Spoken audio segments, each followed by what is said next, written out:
Hi everyone, welcome back to the channel. Today we're talking about something that hits home for a lot of people. Literally, renting a house in Barbados long term. Whether you're from overseas moving here or a local just trying to find a decent spot, this vlog will open your eyes.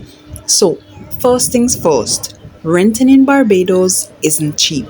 If you're looking near Bridgetown, Christchurch, or the West Coast, you're gonna feel that pinch. Sometimes you might see some fancy listings online, and when you get there, the space is smaller than you thought, or things are missing, like the water pressure or decent Wi Fi. And landlords usually want the first and last month's rent along with the deposit. So budget for 3 months upfront just to be safe. And with that being said, so that's tip number one, always view the site before you pay. Okay, let's move on. Now, here's something that a lot of people don't usually say out loud. Barbadians are feeling the bite, especially. It's not easy to rent directly from a landlord anymore. Most times you have to go through an agent. They'll handle the listings, the viewings, and paperwork. But of course, they get their fee too. And what's really happening is that many landlords are focusing on short term or foreign tenants, people coming in on Barbados welcome stamp or digital nomads who can pay more. Apartments that used to rent for 900 Bajan dollars are now 14, 1500 dollars, even ranging up to 1800 Bajan dollars. So, even locals, Bajans, yes, Bajans who work here, raise their families here, are getting locked out of the rental market. This is causing quite a housing squeeze. Locals are competing with visitors for the same spaces, and for foreigners, you'll still find options but at a premium price. So, no matter who you are, prepare to search, compare, and negotiate. In Barbados, location isn't just about the view, it's about survival. If you don't drive, you'll want to be close to a bus route or somewhere that you can get a ZR bus.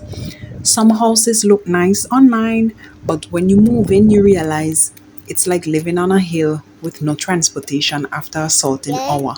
So remember to ask how easy it is to get transportation from that location. Alright, so next, when you are renting, always ask what is included in the price. Some landlords would include Wi Fi and water, but electricity, that's usually on you. And trust me, when you turn on that air conditioner, you'll feel it in your next bill. Okay, now this one is big. Some people sign without reading and end up being trapped. Check for how long the lease is. Check the notice period before moving out. Check who pays for the repairs. Check the rules about pets or guests.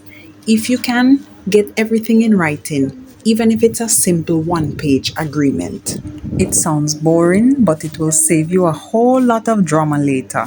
And trust me, a handshake can turn into confusion when things go wrong. And that leads us to the next point.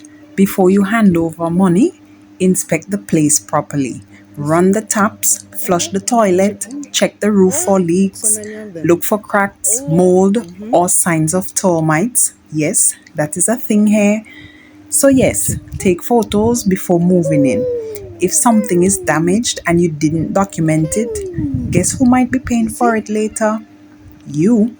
If you ever get the opportunity, try to know the person who you are renting from. Do your research on the landlord or the agent.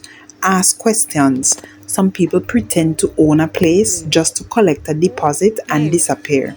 Never send money online unless you've seen the property with your own eyes. Scammers love new renters.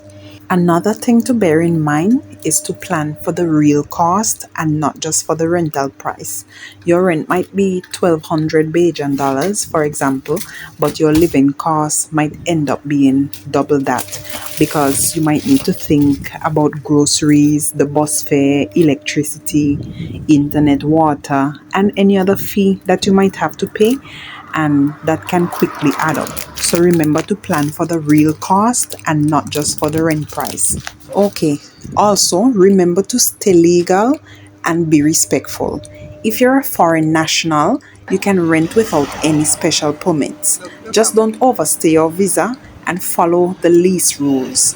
And for locals, remember respect the space and the neighbors. Barbados is small and word spreads quickly. So, whether you are a local or coming to Barbados for the first time, renting here is about patience, planning, and a bit of luck. Don't rush, ask questions, and remember a cheap deal can sometimes end up being the most expensive mistake. Thank you for watching. Drop a comment if you've had a rental nightmare or a dream landlord. Don't forget to like, share, and subscribe for more real talk here in Barbados.